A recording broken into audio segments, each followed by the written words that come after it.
Hi అండి. ఈరోజు ఈ వీడియోలో లైనింగ్ బ్లౌజ్ని ఎలాగా మొత్తం మెజర్మెంట్స్తో కట్ చేసుకోవాలో చూపిస్తాను చూడండి. ఆర్మ్ లూజ్కి చెస్ట్ లూజ్ ఎంత మార్కింగ్ చేసి ఆర్మ్ లూజ్కి ఎంత కలిపితే చెస్ట్ లూజ్ వస్తుందో ఈ వీడియోలో చూపిస్తాను చూడండి. ముందుగా అయితే లైనింగ్ ఇలా ఫోల్డింగ్ చేసుకొని ఫోల్డింగ్ మన వైపు ఉంచేసి చివరన ఏమైనా హెచ్చు తగ్గులు ఉంటే ఇలాగా కట్ చేసుకోవాలండి. ఒక మార్కింగ్ చేసుకొని 1/2 ఇంచ్ మార్కింగ్ మనం కుట్టుకోవడానికి ఉంచుకోవాలండి. నడుము పట్టి వేసుకోవడానికి 1/2 ఇంచ్ ఉంచుకోవాలండి. ఇప్పుడు చూపిస్తాను చూడండి. ఈ కొల బ్లౌజ్ ఇచ్చారు. ఈ కొల బ్లౌజ్ ఫస్ట్ పొడుగు ఎంత ఉందో మనం చెక్ చేసుకోవాలి. పైన షోల్డర్ నుంచి కిందన నడుము వరకు ఇలా మార్కింగ్ చేసుకోవాలండి. చూపిస్తాను కదా వీడియోలో ఈ విధంగా మార్కింగ్ చేసుకోవాలి. మొత్తం అయితే నాకు 15 ఇంచీలు వచ్చిందండి. అదే మార్కింగ్ చివరిని కూడా ఒక మార్కింగ్ చేసుకోవాలి. పైన ఖర్చుకి ఒక 1/2 ఇంచ్ మార్కింగ్ చేసుకోవాలి. ఇగోండి ఇలా మార్కింగ్ చేసుకోవాలి. ఇది ఆర్మ్ లూజ్కి ఇది డీప్ నెక్ బ్లౌజ్ అండి. ఆర్మ్ లూజ్కి 1 ఇంచ్ కలిపితే చెస్ట్ లూజ్ వచ్చేస్తుంది. ఇప్పుడు ఆర్మ్ లూజ్ చెక్ చేస్తాను చూడండి. ఈ విధంగా చెక్ చేసుకోవాలి. పైన షోల్డర్ నుంచి ఫస్ట్ కుట్టు వరకు 8.2 వచ్చిందండి. అంటే 8 తర్వాత 2 గీట్ల వరకు ఒక మార్కింగ్ చేసుకోవాలి. దానికి 1 ఇంచ్ కలుపుకుంటే మనకు చెస్ట్ లూజ్ వస్తుంది. 9.2 వరకు ఒక మార్కింగ్ చేసుకోవాలి. ఇగోండి నడుము దగ్గర కూడా సేమ్ అదే మార్కింగ్ చేసుకోవాలండి. 9.2 మార్కింగ్ వచ్చే వరకు. ఇగోండి నీట్గా ఇలా లైనింగ్ సర్దేసుకొని 2 ఇంచెస్ ఎక్స్ట్రా పెట్టుకోవాలండి మనకి ఎక్స్ట్రా ఖర్చుల గురించి. ఇప్పుడు చూపిస్తాను చూడండి. ఈ రెండు అయితే మనం మార్కింగ్ చేసుకోవాలండి. ముందుగా ఇలా లైన్లు గీసుకోవాలి. తర్వాత ఇప్పుడు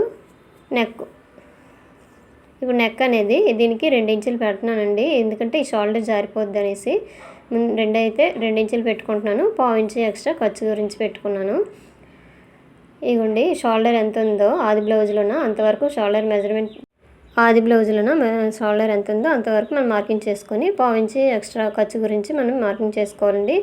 ఇగోండి పైన ఎంత వచ్చిందో సేమ్ అంతే కిందన వస్తుంది. ఇదైతే నాకు 5.5కి కొంచెం తక్కువ వచ్చిందండి. సేమ్ అదే విధంగా మార్కింగ్ చేసుకొని పైనుంచి 6 ఇంచుల వరకు ఒక మార్కింగ్ చేసుకోవాలి. ఇగోండి ఈ విధంగా మార్కింగ్ చేసుకొని ఇది ఎల్ షేప్లోన మనం గీసుకోవాలండి. ఇందులో చెంక అనేది రౌండ్ ఇందులో వస్తుంది. 1.5 ఇంచ్ వరకు కార్నర్లో మార్కింగ్ చేసుకోవాలి. చూపిస్తాను చూడండి వీడియో చివరి వరకు చూడండి. వీడియో నచ్చితే లైక్ చేయండి, షేర్ చేయండి, సబ్స్క్రైబ్ చేయండి.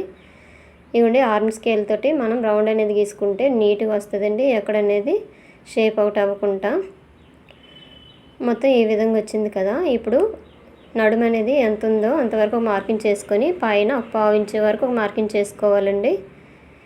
ఇంకోండి పైన 2 ఇంచులకు మార్కింగ్ పెట్టాం కదా. కింద అయితే 2.5 వరకు ఇట్లా మార్కింగ్ చేసి ఇలా డబ్బా షేప్లోన ఇలా మార్కింగ్ చేసుకొని ఇందులోన రౌండ్ అనేది గీసుకోవాలండి.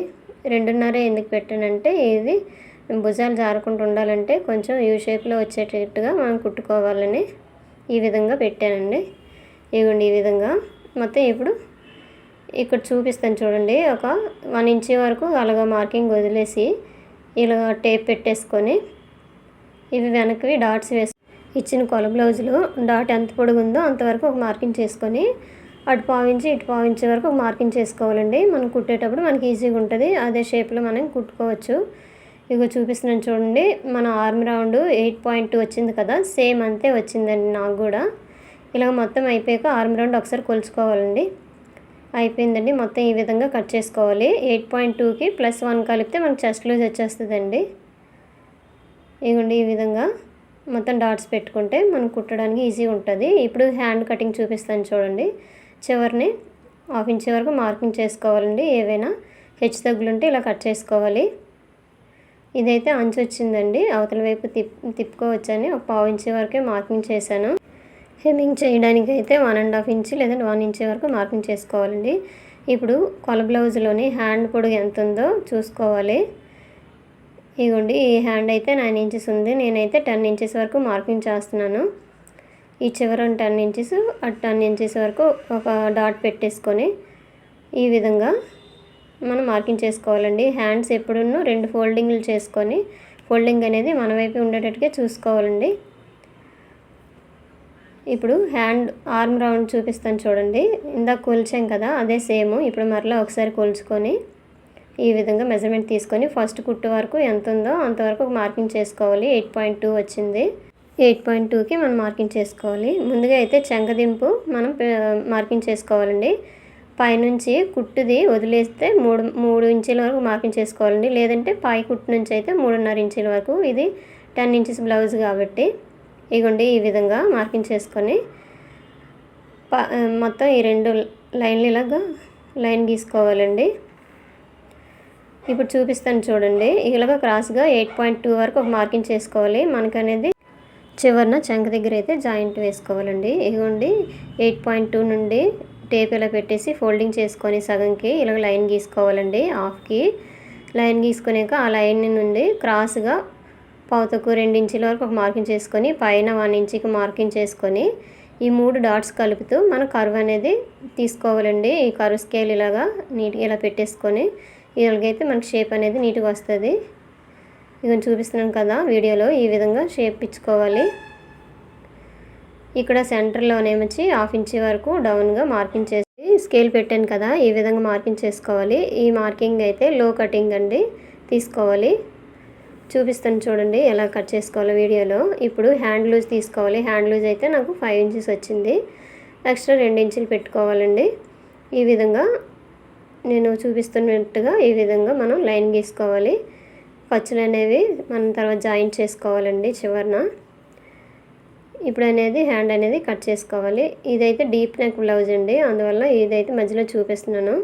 ఇప్పుడు ఫ్రంట్ పార్ట్ ఎలాగా కట్ చేసుకోవాలో చూపిస్తాను చూడండి. మనకి హ్యాండ్స్ బ్యాక్ పార్ట్ కట్ చేయగా మిగిలిన క్లాత్ని తీసేసుకొని ఇలాగా ఆపోజిట్ వైపు మన వైపు ఉండాలండి.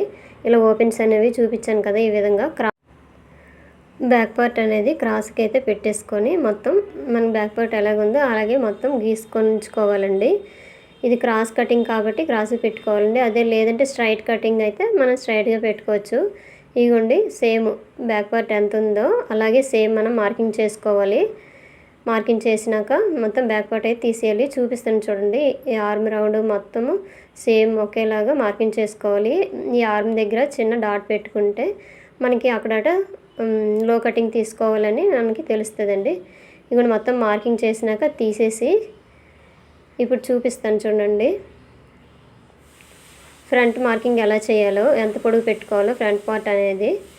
ఇదిగోండి షోల్డర్ నుంచి ఫస్ట్ డాట్ ఉంటుంది కదా, ఆ డాట్ వరకు ఇలా నీట్గా ఇలా సర్దిస్తే పైనుంచి ఎంత ఉందో అంతవరకు మార్కింగ్ చేసుకోవాలండి. నాకైతే 14 వచ్చిందండి. చూపిస్తాను చూడండి. నీట్గా అయితే బ్లౌజ్ పెట్టేసుకోవాలండి. నాకైతే 14 ఇంచీలు వచ్చిందండి. ఇదిగోండి 14 ఇంచీల వరకు మార్కింగ్ చేసుకోవాలి. అక్కడట ఒక లైన్ గీసుకోవాలండి. ఇలా స్ట్రైట్గా ఒక లైన్ గీసేసుకోవాలి. ఈ విధంగా మార్కింగ్ చేసుకున్నాక పైన షోల్డర్ దగ్గర జాయింట్కి ఒక 1/2 ఇంచ్ అయితే వదిలేయాలండి. చూపిస్తాను కదా వీడియోలో. ఈ విధంగా మార్కింగ్ చేసుకొని అప్పుడు ఫ్రంట్ నెక్ అనేది మనం మార్కింగ్ చేసుకోవాలి. కొల బ్లౌజ్లోనూ ఫ్రంట్ నెక్ ఎలాగో మార్క్ చేసుకోవాలో చూపిస్తాను చూడండి, కొల బ్లౌజ్తో సహా. ఇవ్వండి పైనుంచి అయితే నాకు మార్కింగ్ చేశాను కదా, 14 ఇంచుల వరకు వచ్చిందండి. అదైతే వదిలేయాలి మనం ఖర్చు గురించి పైది. అలాగైతే 13.5 వస్తుందండి మొత్తం. ఇవ్వండి స్ట్రైట్గా అయితే ఒక లైన్ గీసుకోవాలి మనం. లైన్ అనేది నెక్ రౌండ్కి అండి. ఇదిగోండి ఈ విధంగా గీసుకోవాలి. ఇది దేనికంటే ఇది ఆర్మ్ రౌండ్ రావడానికి. బ్యాక్ పార్ట్ అప్పుడు మనం గీసాం కదా, అలాగే ఫ్రంట్లో కూడా ఇలా గీసేసుకున్నాక ఇందాక మార్కింగ్ చేసుకున్నాక దాని తర్వాత ఒక 1/2 ఇంచ్ వరకు కిందకి డౌన్ చేసుకుంటే అది అనేది మనకి ఫ్రంట్ పార్ట్లో కటింగ్ వచ్చేస్తుందండి. ఇందులోన షేప్ అనేది ఇలా ఇచ్చుకోవాలి ఆర్మ్ స్కేల్ తోటి. అదైతే ఫ్రంట్ పార్ట్లో అవుతుంది. ఇప్పుడు నెక్ చూపిస్తాను చూడండి. ఫ్రంట్ నెక్ ఎలా మార్కింగ్ చేసుకోవాలో. హుక్స్ పట్టీ దగ్గర ఇలా స్కేల్ పెట్టుకొని పైన షోల్డర్ దగ్గర నుంచి మనం టేప్తో కొలుచుకుంటే ఎంత వచ్చిందో అంతవరకు మనం మార్కింగ్ చేసుకోవాలండి. 7 ఇంచీలు వచ్చింది. 7 ఇంచీల వరకు ఒక మార్కింగ్ చేసుకొని మనకి రౌండ్ అనేది ఇందులో ఇచ్చుకోవాలండి. ఒక డబ్బా షేప్లాగా వేసుకొని ఇక చూపిస్తున్నాను కదా, ఈ విధంగా ఇక నీట్గా ఇలా రౌండ్గా మనం రౌండ్ చేసుకోవాలి. ఫ్రంట్ అనేది మొత్తం ఇలాగా ఎంత ఉందో అంతవరకు మనం మార్కింగ్ చేసుకోవాలి. ఇప్పుడు చూపిస్తాను చూడండి. 4 హుక్స్ వరకు ఒక మార్కింగ్ చేసుకోవాలి. ఇవి డాట్స్ గురించి అండి. 2.5 వరకు ఒక డాట్స్ వేసుకోవాలండి. ఇక్కడ షేప్ పట్టీ దగ్గర నుంచి 2.5 వరకు మార్కింగ్ చేసుకొని అటు 1 ఇంచ్ ఇటు 1 ఇంచ్ వరకు మార్కింగ్ చేసుకోవాలి. ఇది పైకి కూడా 2.5 ఉందండి. సేమ్ కొల బ్లౌజ్లో ఎంత వచ్చిందో అంతవరకు మనం మార్కింగ్ చేసుకొని ఇలాగా డాట్స్ వేసుకున్నామంటే కుట్టేటప్పుడు ఈజీగా ఉంటుంది.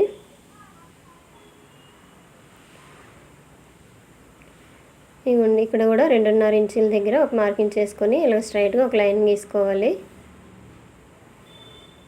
చంక భాగంలో కూడా ఇలాగ లైన్ గీసేసుకోవాలి. ఇది మెయిన్ డాట్కి ఎదురుగైనా రావచ్చు, లేదంటే 2 డాట్లకి మధ్యనైనా రావచ్చండి. ఆ డాట్ అనేది మొత్తం ఈ విధంగా కట్ చేసుకోవాలి. ఫ్రంట్ భాగం అనేది కట్ అయిపోయిందండి, అంతేనండి. మనం ఇలాగ చిన్న చిన్న డాట్లు కట్ చేసుకుంటే మనకు కుట్టేటప్పుడు ఈజీగా ఉంటుందండి. ఇప్పుడు చూడండి, ఒరిజినల్ క్లాత్ మీద మనం ఇందాక కట్ చేసిన హ్యాండ్స్ అనేవి పెట్టేసుకొని ఇలాగ కొంచెం పావించి క్లాత్ ఉండేటట్టుగా కట్ చేసుకోవాలండి. హ్యాండ్ కట్ చేసుకోవాలి ఫస్ట్. ఇవ్వండి, ఈ విధంగా ఈ హ్యాండ్ తర్వాత బ్యాక్ పార్ట్ కట్ చేసుకోవాలి, తర్వాత ఫ్రంట్ పార్ట్ కట్ చేసుకోవాలండి ఒరిజినల్ క్లాత్ మీద పెట్టేసుకొని. ఇంతేనండి వీడియో నచ్చితే లైక్ చేయండి, షేర్ చేయండి, సబ్స్క్రైబ్ చేయండి. లైక్ మాత్రం చేయడం మర్చిపోకండి, సబ్స్క్రైబ్ చేసుకోండి. మొత్తం ఈ విధంగా కట్ చేసామంటే ఫుల్గా మనకు అనేది నీట్గా వచ్చేస్తుందండి. లైనింగ్ బ్లౌజ్ అనేది కటింగ్ అనేది. ఇదిగోండి, ఫ్రంట్ పార్ట్ కూడా సేమ్ ఇదే విధంగా పెట్టేసుకొని ఒరిజినల్ మీద పావించి ఎక్స్ట్రా క్లాత్ ఉంచేసుకొని మనం కట్ చేసుకోవాలి. ఇంతేనండి వీడియో.